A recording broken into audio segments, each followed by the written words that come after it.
Grazie anzitutto agli organizzatori per questo graditissimo invito. Non è la prima volta che vengo a Badia Polesine, ma è la prima volta che vengo qui e ho scoperto questa meravigliosa abbazia. La mia idea è quella di parlarvi un po'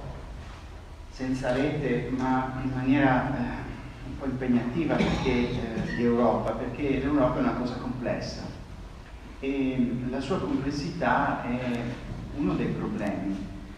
È al tempo stesso forse anche uno dei vantaggi in momenti di crisi. È comunque un dato ineliminabile con cui bisogna fare i conti, ed è un dato che tende ad essere nascosto in questa fase, in particolare in questa fase in cui si lavora sul messaggio immediato, immediatamente comprensibile dentro pochi caratteri di Twitter o altre cose, che non può funzionare con l'Unione Europea. Questa antichità dell'Unione Europea nella sua complessità è qualcosa che consente anche a chi in buona o quasi sempre in malafede ha un interesse a sviare l'attenzione del pubblico, della pubblica opinione dalle proprie responsabilità, consente di mettere l'Europa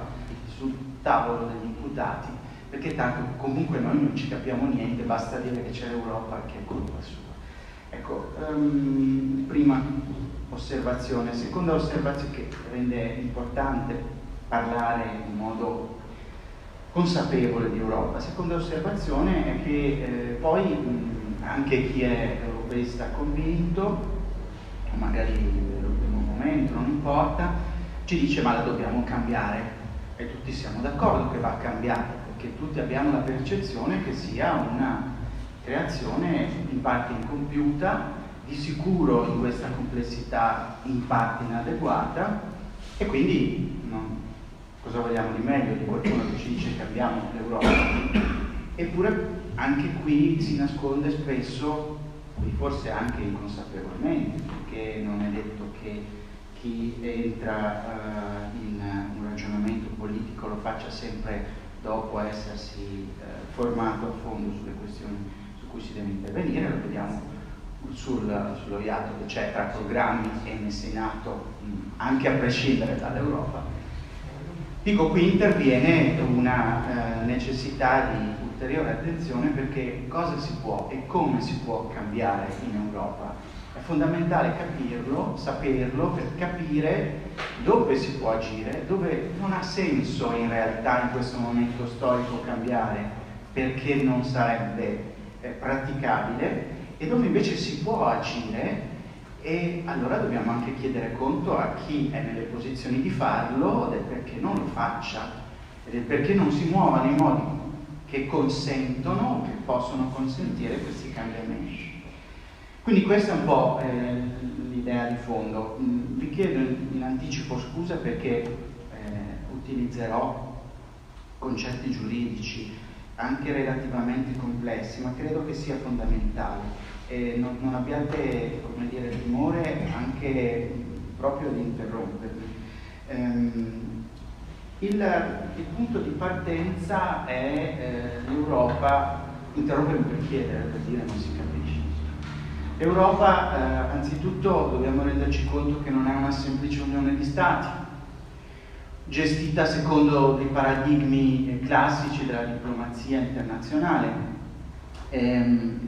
dove quindi la risposta ai problemi, se non è questo, non può essere quella che a volte, tanto più in questi ultimi anni, a partire dall'affermarsi di figure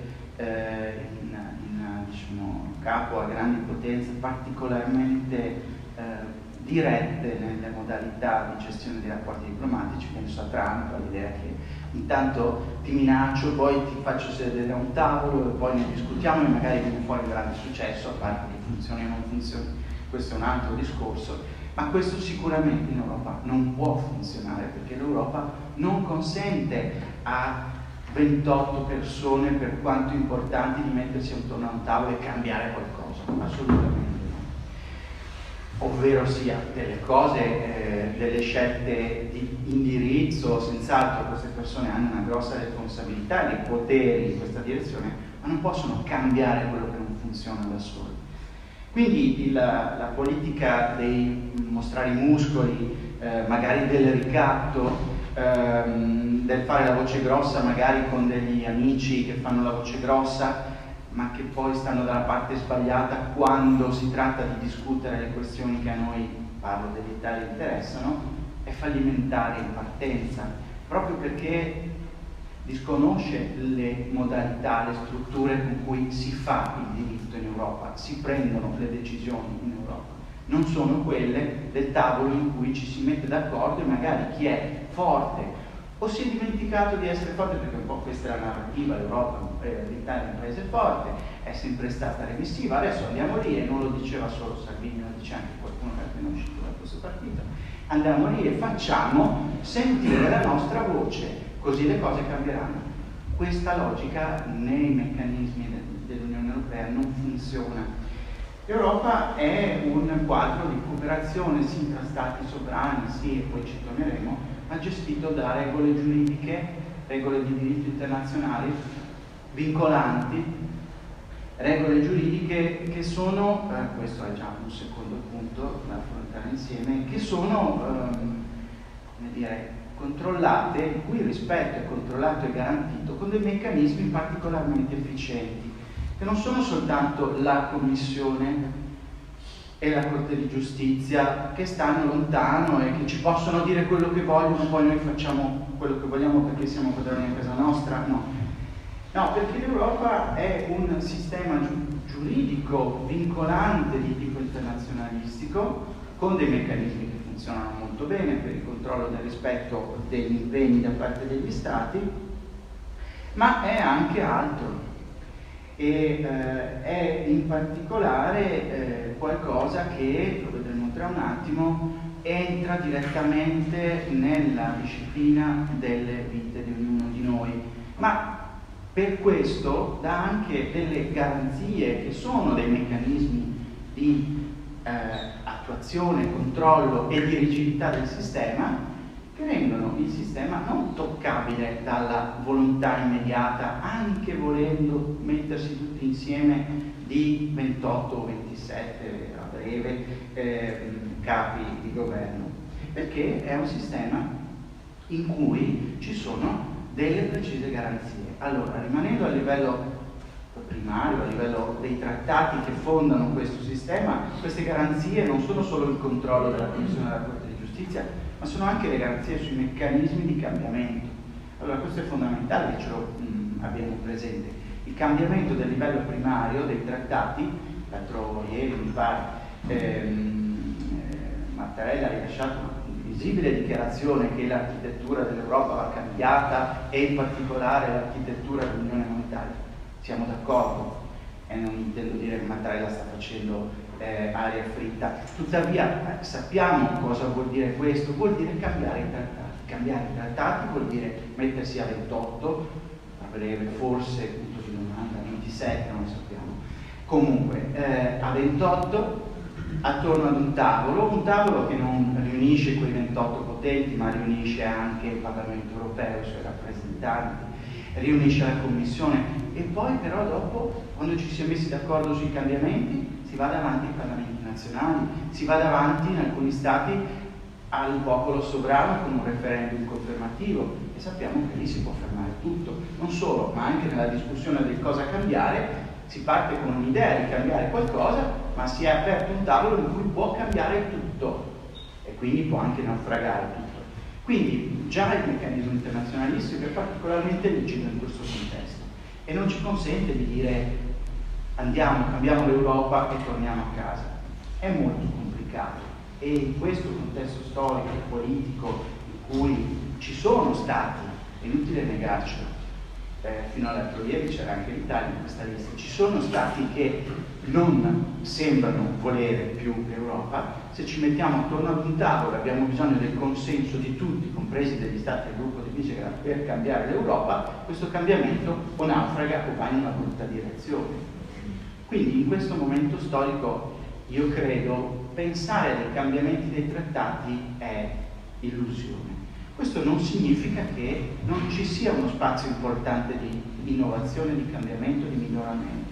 Ma prima di arrivarci passiamo a quell'altra dimensione di cui vi dicevo, mi interessa un po' schiarire qua il concetto. L'Unione Europea non è solo cooperazione tra stati e dove non si può usare, come dire, la moneta del poker o delle minacce, eccetera, un negoziato duro, perché non portano a niente, ma è piuttosto un contesto in cui si sono introdotte delle modifiche nella struttura della sovranità. Cos'è la sovranità? Di sovranità si parla e si straparla anche solo perché le lingue spesso non coincidono, le lingue tecniche con cui si utilizza questo concetto non sono sempre le stesse, ma è importante che ci rendiamo conto che dal punto di vista giuridico internazionalistico, la sovranità è un concetto ben preciso che non significa assenza di obblighi, non significa libertà dello Stato, significa che lo Stato è, e normalmente è l'unico a poter, è quella struttura che può governare direttamente gli individui. Questa è la sovranità, il potere di governo diretto sugli individui. Allora, dire che ci sono state delle modifiche della sovranità in Europa vuol dire che non c'è più solo lo Stato che ha questo potere, c'è anche l'Unione Europea. Questa Unione Europea che ha ormai una struttura ibrida che prende dalle strutture nazionali, in particolare i giudici nazionali, che hanno al tempo stesso una doppia funzione, concorrente nella stessa persona, nello stesso ruolo, quella di applicare il diritto interno, che si basa sulle scelte del legislatore, e quello di applicare il diritto dell'Unione, che si basa su questi trattati e sulle scelte del legislatore dell'Unione. E quel diritto dell'Unione ha prevalenza sul diritto interno. Allora, se ci rendiamo conto di questo, ci rendiamo conto che questa sovranità uguale libertà, a parte il fatto che non è giusto in termini tecnici, non è vero, non è così, ma poi è contrastata questa affermazione dalla presenza ormai di due ordini di strutture sovrane concorrenti, quello degli Stati e quello dell'Unione, e gli Stati non sono più in grado di portare avanti da soli dei cambiamenti radicali, non sono in grado di dire non mi piace quello che hanno deciso a Bruxelles, a prescindere dall'etichetta che va estesa, eccetera, e portarlo avanti, perché possono anche scrivere in un decreto sicurezza quello che vogliono. Se poi quelle parti di quella disposizione sono in contrasto col diritto dell'Unione Europea, ci sarà un giudice che non le applica. Urla, strepiti, ma è questo il diritto? Il diritto non è che chi ha vinto le elezioni cambia e, essendo noi sovrani, non ci interessa più l'Europa. Il diritto ormai è qualcosa di molto complesso all'interno della costruzione europea. Dunque ci siamo detti di sovranità e di sua limitazione. Limitazione che è, ci siamo allora spiegati, essenzialmente il fatto che l'Europa è un potere di governo degli individui, ma anche che gli individui sono, nella parte in cui questo, diciamo così, è concretamente vero, i cointeressati a garantire la legalità europea, cioè quando l'Europa ci dà dei diritti siamo noi i primi ad andare dal giudice o dal sindaco, dall'amministrazione, a dirgli guarda che io ho questo diritto, non c'è scritto nella legge del Parlamento italiano, però ce l'ho e prevale e me lo devi rispettare, che se non lo rispetti lo rispetterai comunque, perché appunto c'è un giudice che ti farà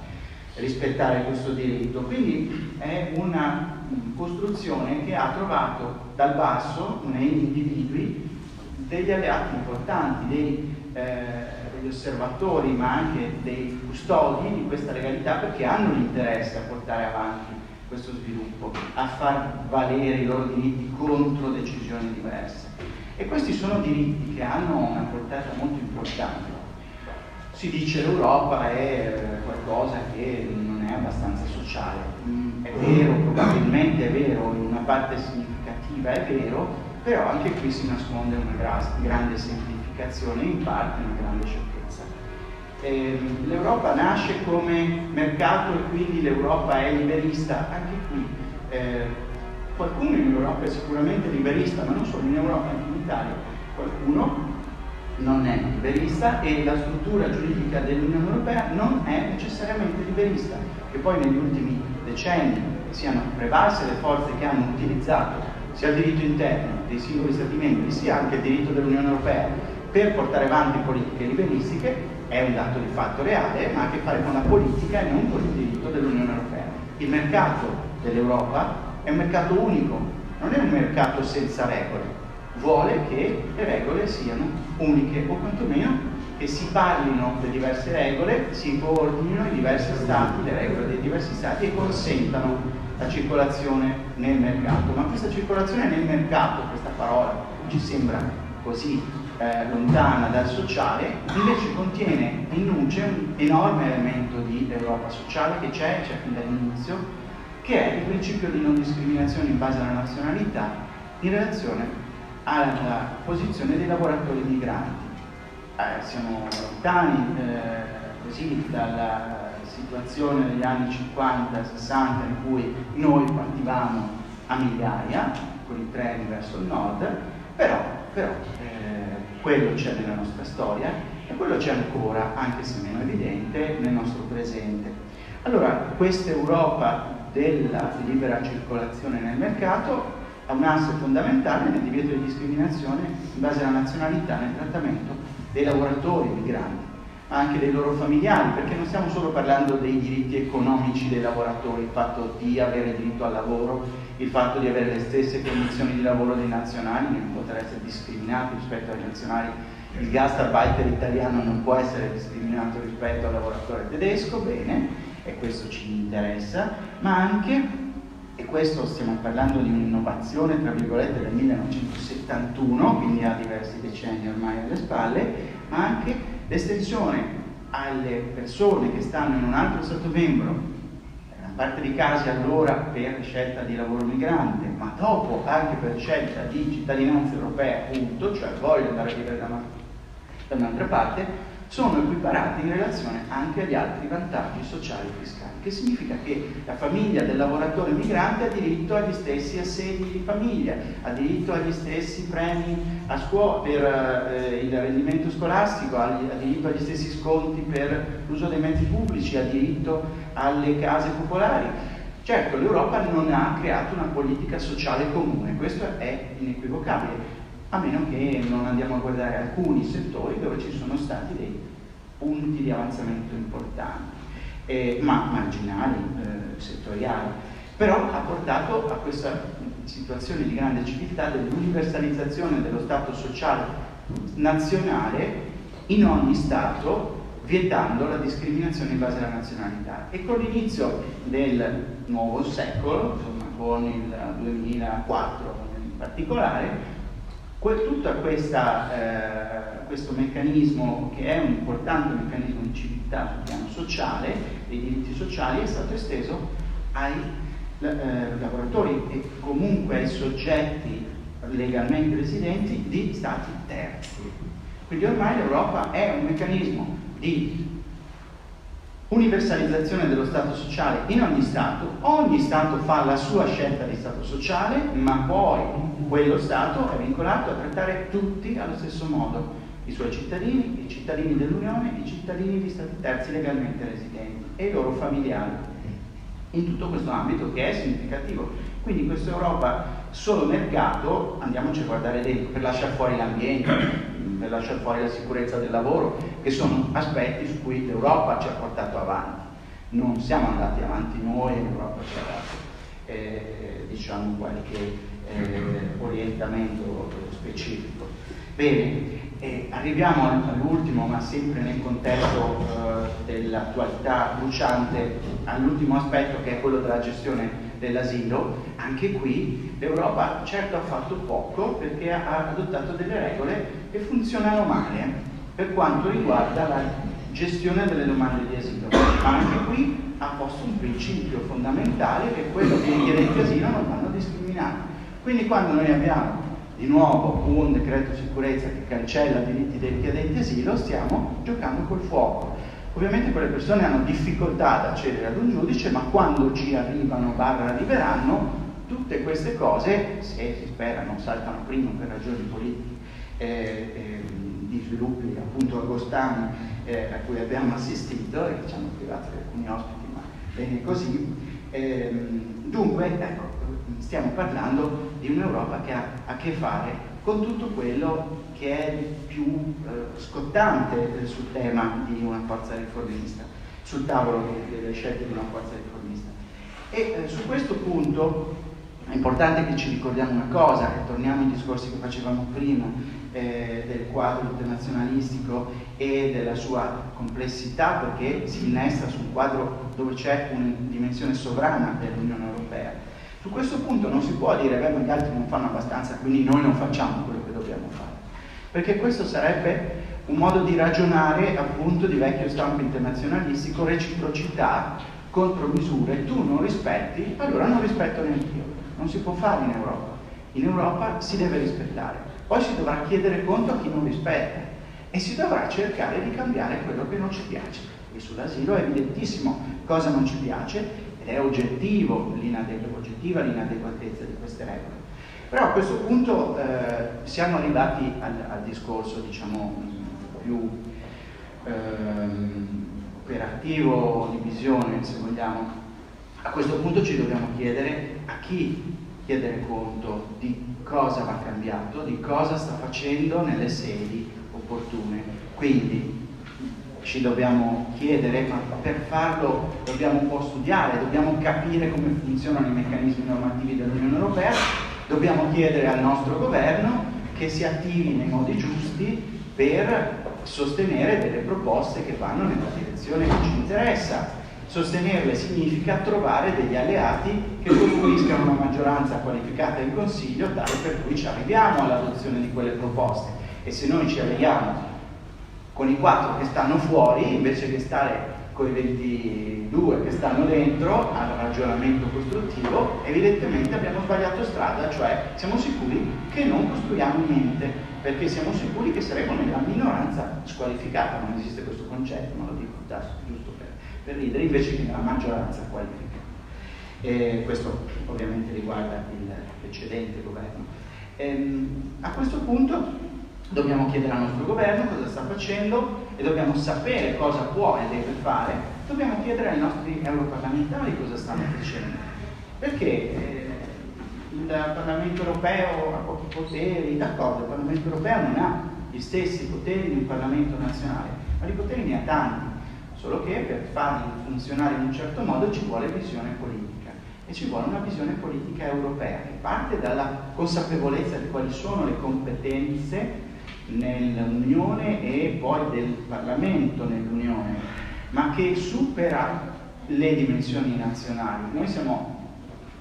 inguaribilmente costretti in un dibattito politico anche quando parliamo di Europa nazionale, e come hanno votato i 5 Stelle, come ha votato il PD, non è questo. Si tratta di costruire delle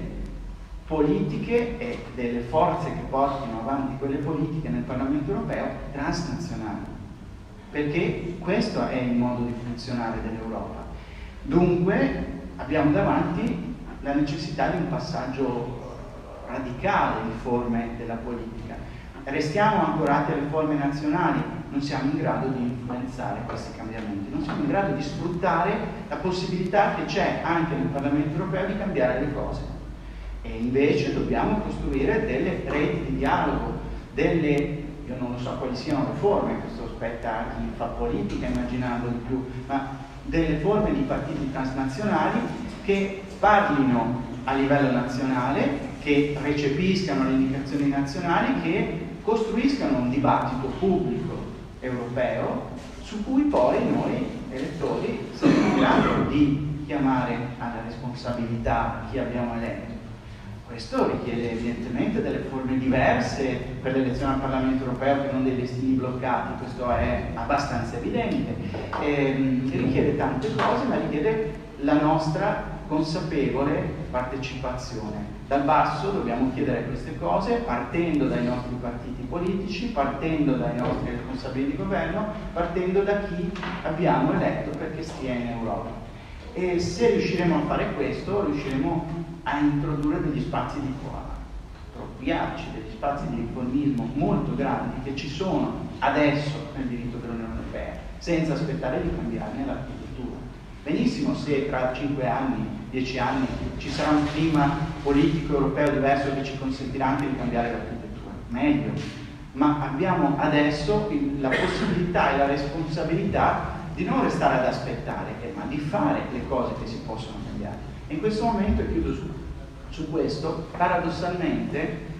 la situazione di crisi apre delle grandi crisi politica europea, istituzionale europea, apre delle grandi possibilità. Il fatto di avere una candidata, non si chiama più candidata, ma lo è ancora, presidente della Commissione, che è stata confermata dal Parlamento europeo per, se non ricordo male, 7-9 voti, pochissimi in ogni caso, è una situazione fantastica per il Parlamento, per le forze politiche del Parlamento, se ne hanno la forza, di costruire un programma su cui chiedere degli impegni forti alla Commissione, che non c'è ancora perché deve ancora passare alla conferma finale, chiedere ai singoli commissari degli impegni forti, se i singoli commissari non vanno bene, chiedere alla von der Leyen che usi il suo veto e li butti fuori e se ne faccia mandare un atto di più presentabile, ed arrivare ad un rapporto che, appunto, paradossalmente, partendo da una situazione di crisi, dove il bolletto di turno ha detto non mi piace il principio, sto pensando a un signore che si chiama Emanuele, il principio del candidato di punta, e il nostro gli è andato dietro perché è bello andare, no, non era l'interesse nazionale andare dietro a quello che dice non voglio il candidato di punta, perché il candidato di punta, l'idea che i partiti politici europei indicano prima delle elezioni un candidato che, se prendono più voti degli altri, sarà il Presidente della Commissione, è uno strumento per dare potere al Parlamento europeo e quindi per far sì che l'istituzione che ha la responsabilità di portare avanti l'interesse comune, la Commissione, sia legata al Parlamento europeo da un rapporto di politica forte e che quindi non ci siano i soliti 2 o 3 che comandano, ma che ci sia l'interesse comune portato avanti dalle istituzioni che ne hanno la forza di rappresentarlo, che viene portato avanti. Allora, quando andiamo dietro a quello che ovviamente avendo un ombrello nucleare non vuole rinunciare al suo piccolo potere, stiamo facendo un autogol clamoroso. Ma in questa fase c'è la possibilità per il Parlamento europeo, per le forze progressiste, verdi e liberali del Parlamento europeo, di creare un'alleanza e una visione che sia fortemente capace di indirizzare l'azione della Commissione, anche, se del caso, minacciando sui punti programmatici che si devono fissare in questi giorni, il Parlamento nel dialogo con la Commissione a venire, minacciando l'uso futuro della censura. La censura finora è stata utilizzata, la sfiducia del Parlamento europeo che fa cadere la Commissione, è stata utilizzata solo per censurare una situazione di malcostume, è uno strumento che può avere una portata politica enorme e finora non è stato utilizzato. Questa fase di crisi paradossalmente consente alle forze politiche del Parlamento europeo, se lo vorranno, di portare molto avanti la posizione dei popoli rappresentati in Parlamento, il dialogo politico costante tra Commissione e Parlamento e di lasciare, ovviamente con i loro poteri scritti nel trattato, ma in una posizione di meno incisiva predominanza, gli stati dove può succedere in Consiglio, lo sappiamo, che Tizio alza la mano a porte chiuse e dice questa cosa si fa solo se mi date in cambio quest'altro, il famoso mercato delle varie, un'altra cosa che non ci piace dell'Europa, ma che dipende dal fatto che l'Europa non la stiamo portando avanti fino in fondo nella costruzione democratica. Su questo mi fermo e vi ringrazio per la